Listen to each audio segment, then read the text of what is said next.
This is Pepe Leonetti, and we're focused with Amber Kelley. She is an upcoming personality and boxing aficionado and a very capable person. So it's good to know you. Good to know you.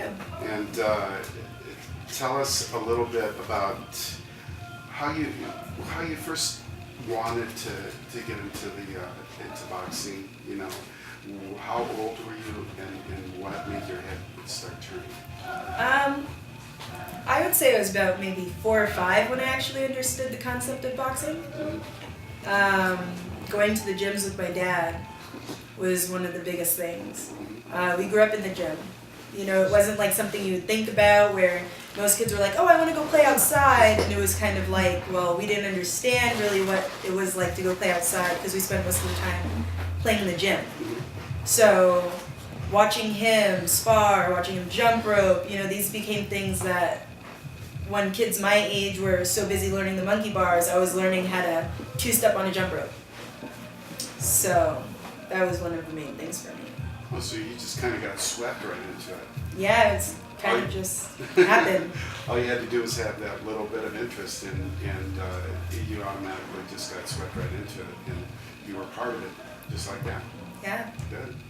And so from there, how did you grow with the sport of boxing, or just the profession of boxing? Well, at first, you know, I tried different things. I was trying to see what I was good at, you know, because not all the time you want to just walk in somebody else's footsteps and say, you know, well, this is the path that I have to take.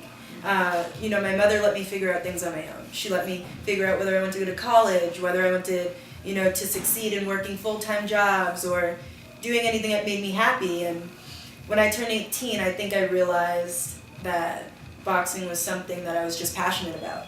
I was kind of like, you know, the sport was dying out when I was 18. You know, I didn't really have any female fighters to look up to at the time. I know there was like, you know, Layla Ali and, you know, Christy Martin and fighters of that such, but, you know, like them, they have their own styles, and not really a lot of fighters I see have my style, so it kind of worried me. So walking into that profession scared me. So I ended up going to school and trying to get that out of my mind, because I was like, you know, there's no fighters that kind of fight my style, and it worried me, including being a southpaw. And I was just like, you know what? I came to a breaking point in my life where I was like, I'm either going to do this and I'm going to give it a try, or I'm just going to fail before I even try it. So at one point I just did it. I was like, Mom, I'm going to come home. I'm done working. I'm going to get serious about it. So I came home, and ever since I've been training. I've been working, and I've realized this is where I should have been the whole time.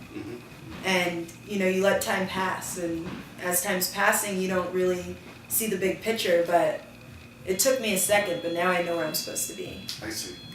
And when you must have had maybe some kind of a realization, and then that's when you knew you wanted to commit.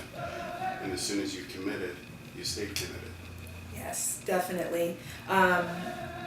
You know, people think like boxing's like as easy as just walking into a gym and saying, you know, this is something I'm going to be extremely good at.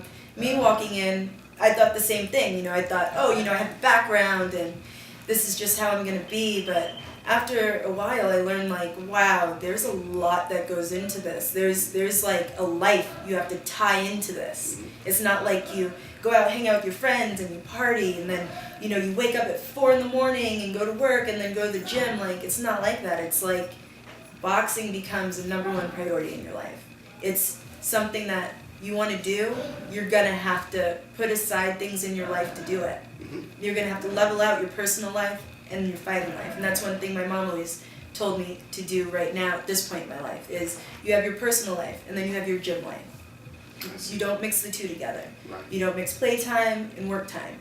So my personal life, you know, that's there, and I love my personal life. You know, it's what makes a good fighter.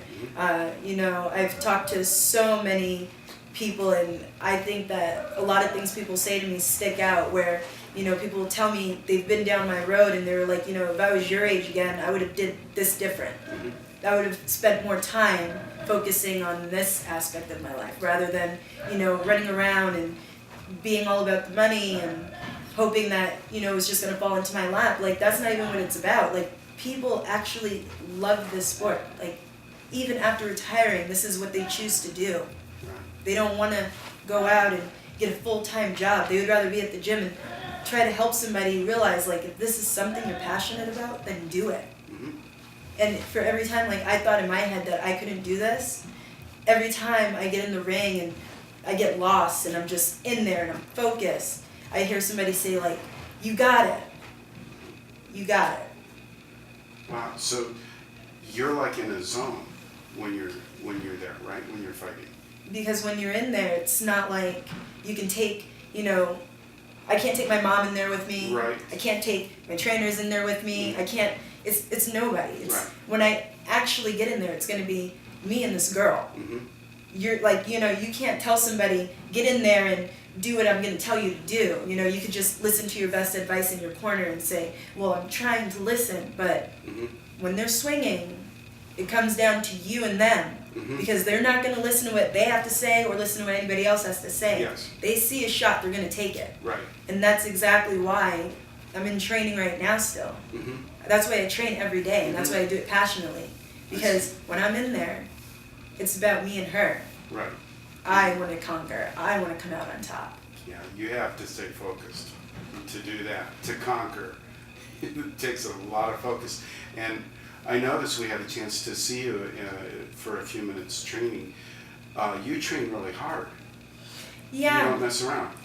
No, I mean, it's fun, you know? Mm-hmm. Like, I don't look at it like, oh, I have to be serious all the time. Mm-hmm. There's really no aspect that says that. I see. In training. It doesn't say you have to be serious 24/7. Like, if you enjoy it, then you're gonna take it seriously. Right, right. You know, it was the same thing when I was in school. If I wasn't having fun, my grades would slip. Mm-hmm. If I didn't like the class, I wouldn't pay attention. Mm-hmm. Same thing in boxing. You have good trainers. You want to pay attention. You want to know what they have to offer. Mm-hmm. You want to learn.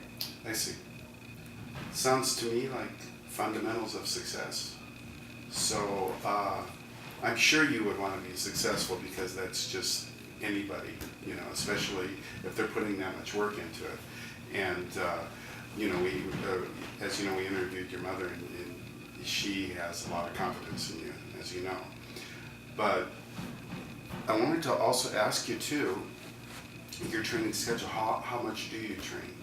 It's Monday through Friday, and I work full time, so it's dedication. You work full time on top of that? I do. Wow. It's dedication. I come in here and they hear me like all the time. They'll hear me say like, I'm so tired. They'll hear me complain and whine, and they're just like, give her a second. Like, Yeah. let her just like wind down. She's been at work all day. The moment I get in the ring, I'll come out and I'm just like, yeah, you know, like I'm just so hyper right now. And they know it's coming. Yeah, they They're don't just, tell you to take a nap. No, because there's just no room for that. It's if I go to sleep or if I do need a rest day, you know, my body will tell me. It will say like, enough is enough, go lay down. Mm-hmm. But if I know I'm capable of coming in and doing it, Mm-hmm. no excuses.